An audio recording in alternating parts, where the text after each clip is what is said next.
천전리 암각화 제10편 해와 달이 쉬는 곳은 고대 주신 시리우스의 지상 강림을 기록한 인류 최초의 신화이며, 이는 우리가 아는 단군 신화의 원전이 되는 내용을 담고 있습니다. 암각화는 시리우스가 해님에게서 생명의 알을 받아 인간 세상을 축복하기 위해 바다로 내려오는 과정을 새겨놓았는데, 이는 단군 신화의 하늘에서 땅으로 강림하여 인간을 이롭게 한다는 핵심 사상과 직접적으로 연결됩니다. 이로써 천전리 암각화는 단군 신화가 오랜 신화적 전통 속에서 발전해 온 한민족 국조 이야기의 깊은 뿌리를 보여주는 중요한 유적임을 알 수 있습니다. 제10편 해와 달이 쉬는 곳. 이 구역은 암각화 전체를 이해하는 데 핵심적인 내용을 담고 있습니다. 1. 해와 달이 쉬는 곳의 의미와 위치. 해와 달이 쉬는 곳은 암각화의 식물계와 바다계 사이에 자리 잡고 있습니다. 식물계와 바다계가 붙어 있음에도 불구하고 이 구역이 따로 존재하는 이유는 주신 시리우스의 이동 순서를 암각화에 그대로 새겼기 때문입니다. 고대인들은 시리우스가 바다 뒤로 사라진 후 다시 바다로 강림하여 용왕으로 추앙받았다고 믿었으며, 이러한 이동 순서가 암각화에 고스란히 반영되어 있습니다. 이는 우리가 잘 아는 단군 신화의 환인의 아들, 환웅 신화 원전이 되는 내용입니다. 고대 바빌로니아, 이집트, 그리스 신화에서 바다 뒤편이 자주 등장하는 것은 평평한 지구설이나 천동설을 믿었던 시대의 바다 너머에 존재한다고 상상했던 공간을 의미합니다. 천전리 암각화의 기록은 바로 이러한 해와 달이 쉬는 곳에 대한 인류 최초의 기록이라고 할 수 있습니다. 암각화에는 시리우스가 지상으로 강림하는 장면이 상세하게 묘사되어 있습니다. 작별을 고하는 장면과 함께 해님의 광명과 축복을 담은 생명의 알을 가지고 인간을 춤추게 하기 위해 바다로 강림하는 모습이 담겨 있죠. 2. 구역 조성 방식. 식물계와 해와 달이 쉬는 곳 구역의 경계선을 살펴보면 이 구역을 만들기 위해 바위 표면을 전체적으로 파냈다는 것을 알 수 있습니다. 특히 식물계 쪽 경계선에는 구멍들이 줄지어 뚫려 있는데, 이는 해와 달이 쉬는 곳 구역을 파낼 때 바위에 의도하지 않은 균열이 확산되는 것을 막기 위함이었습니다. 즉, 구멍을 먼저 파고 깨뜨리는 방식으로 조성된 것이죠. 표면의 높이 차이가 있는 부분은 모사도에 노란색으로 표시되어 있으며, 이 경계들이 모두 의도적으로 파내어 조성된 것임을 명확하게 보여줍니다. 3. 중앙의 도상, 해님과 달림, 그리고 천기 충전. 암각화 중앙에는 핵심적인 해님 도상이 새겨져 있습니다. 신삼신 대관식 메인의 해님은 가운데 성혈이 있고 세 겹의 원으로 둘러싸인 본래의 모습이지만, 해와 달이 쉬는 곳의 해님은 성혈이 위에 있고 그 아래에 세 겹의 동심원이 균열과 파손이 있는 바위와 연결되어 있습니다. 이처럼 성혈과 세 겹의 동심원이 분리되어 있는 모습은 해님이 천기를 다시 충전하고 있는 모습을 그린 것입니다. 월령 20일의 달림은 해님이 쉬는 장소에 이르자 떠오르기 시작하는 모습으로 묘사됩니다. 달림과 해님을 선으로 연결하여 떠오르는 달림의 고도 차이를 섬세하게 표현했는데, 바로 이러한 장면을 통해 이 구역의 이름이 해와 달이 쉬는 곳으로 지어졌습니다. 4. 꼬리와 몸체가 짝이 되는 새 쌍의 그림 시리우스의 강림. 이 구역에는 꼬리와 몸체가 짝이 되는 세 쌍의 그림이 있는데, 모두 꼬리가 몸체에서 분리되어 있습니다. 이는 시리우스가 용의 몸체와 꼬리는 하늘에 남겨두고 머리만 지상으로 강림하는 장면을 상징합니다. 이제 각 그림에 번호를 붙여 의미를 좀 더 자세히 살펴보겠습니다. 1번 그림, 긴 사람 형상 작별을 고하는 시리우스. 1번 긴 사람 형상은 단선으로 길게 몸통을 새긴 형태로 왼쪽을 보고 있습니다. 왼쪽에는 동물계, 식물계, 하늘계가 있고, 오른쪽에는 해와 달이 쉬는 곳 구역과 바다계가 있습니다. 이 형상은 구삼신 시대의 첫 번째 신이었던 시리우스가 지상으로 강림하기 전 새로운 삼신과 이전 관할 구역에 작별 인사를 하는 모습을 담고 있습니다. 사람의 다리 위치에는 단절된 물결 무늬를 닮은 꼬리가 표현되어 있습니다. 이번 그림 생명의 씨앗과 시리우스 지상 강림의 여정. 이번 그림에서는 1번 사람 다리 위치에 있던 단절된 꼬리가 거꾸로 뒤집혀 머리 꼬리 구역에 있습니다. 이는 꼬리를 남겨두고 하강하는 시리우스를 다시 설명하는 것입니다. 오른쪽 반만 있는 물결 무늬 아래에 사람 눈처럼 생긴 별림이 있는데 이 별림이 바로 시리우스입니다. 구삼신 시대의 시리우스는 원래 원형의 별림이었지만 지상으로 강림하여 용왕으로 추존됩니다. 이후 신삼신의 첫 번째 신으로는 리길 센타우루스가 등극하는데 그의 상징이 직선과 마름모여서 신삼신은 마름모로 기록됩니다. 따라서 시리우스는 해님의 아들이면서 리길 센타우루스의 삼신 선임이었기 때문에 신삼신이 등극한 이후에 새긴 시리우스의 별 모양은 원과 마름모의 중간적인 형태로 그려지는 것입니다. 바닥에 안에 있는 큰 눈 모양의 별림도 시리우스를 나타냅니다. 시리우스의 상징인 물결 무늬가 반만 있는 이유는 왼쪽에 보이는 원형의 알, 즉 생명의 알 때문입니다. 시리우스는 강림할 때 해님이 주신 생명의 알을 가지고 인간을 춤추게 하기 위해 바다로 향하는 것입니다. 알 위에는 마스크 형상의 물방울을 거꾸로 그린 듯한 형상이 있습니다. 이 형상의 중심에서 생명의 알 중심까지 깊게 새겨진 선으로 연결되어 있으며 알과 위아래로 붙어 있습니다. 이와 같거나 비슷한 형상은 식물계에서도 발견되는데 마스크 형상은 그곳에서는 아래로 길게 풀잎 형상과 연결되어 있습니다.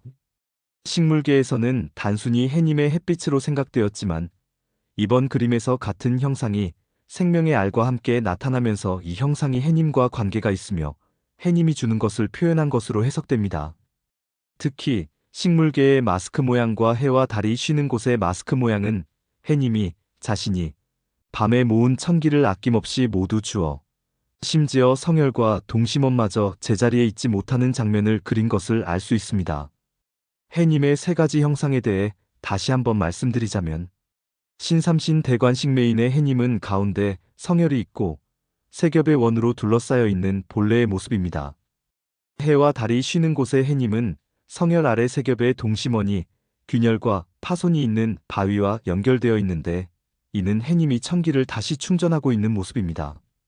식물계의 마스크 모양과 해와 달이 쉬는 곳의 마스크 모양은 해님이 밤에 모은 천기를 아낌없이 모두 주어 성혈과 동심원마저 흐트러져 있는 장면을 새긴 것입니다.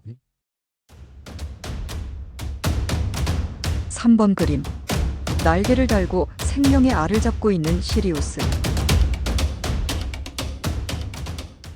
3번 그림도 꼬리는 식물계의 타이어처럼 감겨 있고 해와 달이 쉬는 곳 구역의 시리우스는 다리나 꼬리 없이 날개를 달고 바위의 사선 균열 아래에서 해님이 미리 새겨놓은 생명의 알을 두 손으로 떠받들고 있습니다. 그 바위 균열의 사선 아래쪽에는 파손된 부분이 있는데 이 역시 약간 둥근 형상을 하고 있습니다. 이 균열들과 파손은 자연적인 것과 해와 달이 쉬는 곳 구역을 조성하면서 파손된 것들로 보이지만 매우 신성하게 시리우스가 받들고 있습니다. 이러한 해님이 새긴 형상은 매우 불규칙적이어서 사람이 그 뜻을 다 헤아릴 수가 없어 사람들은 이에 대한 균형으로 사람이 새긴 생명의 알을 아래쪽에 새겨놓아 후인들이 알아볼 수 있도록 했습니다. 사람이 새긴 생명의 알은 원형이며 한눈에 알아볼 수 있습니다. 하늘계에도 이와 같은 상황이 있는데 균열과 파손이 많은 구역에 있는 구삼신의 두 번째 신과 세 번째 신을 활 쏘는 사람 등 뒤에 용의 화신으로 새겨놓았습니다. 자세한 내용은 제2편 천전리 암각화 하늘계를 참고해주세요. 신삼신의 대관식 용포 구역에도 신삼신의 등극하신 리길 센타우루스 톨리만 남쪽 삼각형 자리를 새긴 부분이 있는데 암벽의 파인 부분을 그대로 별림으로 이용하고 약간의 외곽선만 새겨 신삼신의 최고 신을 표현하고 있습니다. 이는 암벽의 균열과 파인 부분도 매우 신성하게 여겼다는 것을 알 수 있습니다. 자세한 내용은 제8편 용포구역에 있습니다. 식물계에 새겨진 타이어 모양의 용의 꼬리를 다시 보자면 용의 꼬리 안에는 원형과 각진 모양이 있고 그 왼쪽 편에 해님이 식물과 용의 꼬리에 다시 각진 씨앗과 원형 씨앗을 넣어주는 장면입니다.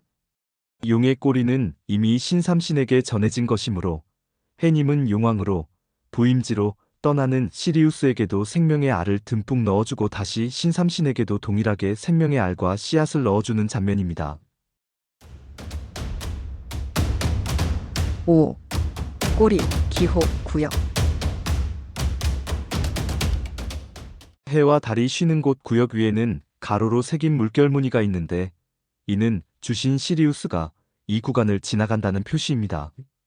또 해와 달이 쉬는 곳과 바다개를 구분하기 위해 막대 위에 용의 머리는 바다개를 향하게 하고 꼬리는 반대편을 향하게 하여 표지판처럼 구역 분리 표시를 해놓았습니다.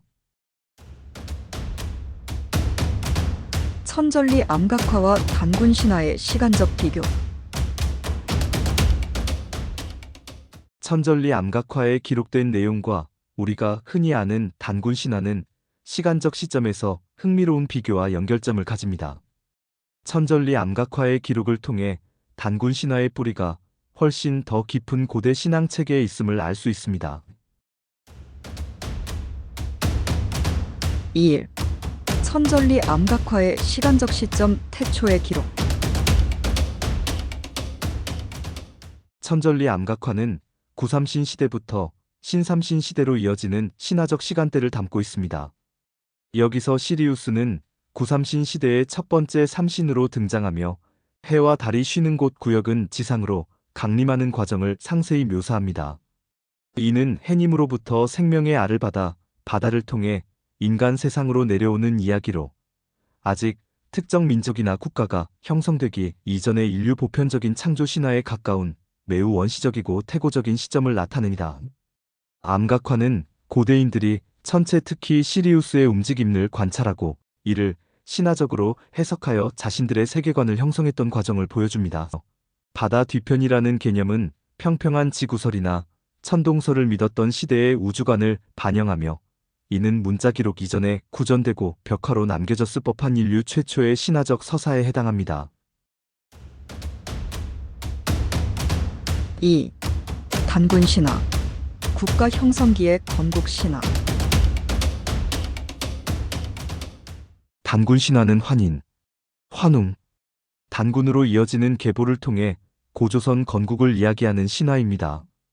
환웅이 하늘에서 태백산 신단수 아래로 내려와 신실을 열고 웅녀와 결혼하여 단군을 낳아 고조선을 건국했다는 내용은 한민족의 시원을 설명하는 건국 신화로서의 성격이 강합니다. 단군 신화는 단순히 신의 이동만을 다루기보다는 특정 공동체 민족의 탄생과 국가의 기틀 마련이라는 구체적인 역사적 맥락과 연결됩니다.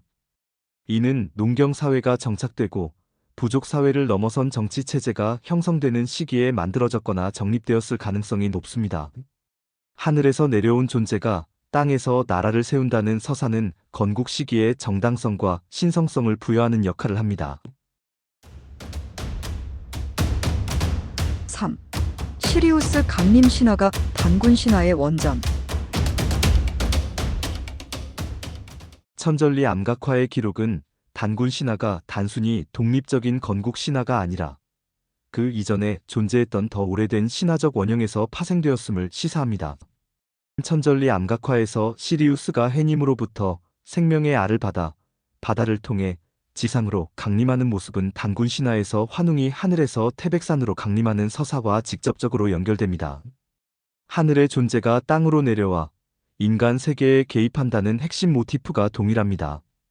암각화에서 시리우스가 해님의 생명의 알을 가지고 인간을 춤추게 하기 위해 내려온다는 내용은 단군 신화에서 환웅이 널리 인간 세상을 이롭게 하라라는 이념 아래 백성을 다스리기 위해 내려왔다는 목적과 통합니다. 둘 다 지상의 생명력과 질서, 복을 가져다주는 신성한 존재의 역할을 합니다. 시리우스가 지상에 강림하여 용왕으로 추앙받는다는 것은 단군 신화에서 환웅의 후예인 단군이 인간을 다스리는 왕이 되는 것과 같은 맥락입니다. 모두 신성한 혈통을 지닌 존재가 지상의 통치자가 되는 것을 정당화합니다. 결론적으로 천전리 암각화에 새겨진 시리우스의 지상 강림 신화는 단군 신화보다 시간적으로 훨씬 앞선 인류 보편적이고 태고적인 신화의 원형으로 볼 수 있습니다. 이 암각화는 단군 신화가 특정 민족의 건국을 위해 새롭게 창조된 것이 아니라 수천 년에 걸쳐 구전되고 변용되며 점차 한 민족의 건국이라는 구체적인 서사로 발전해 온 오랜 신화적 전통의 일부임을 보여줍니다.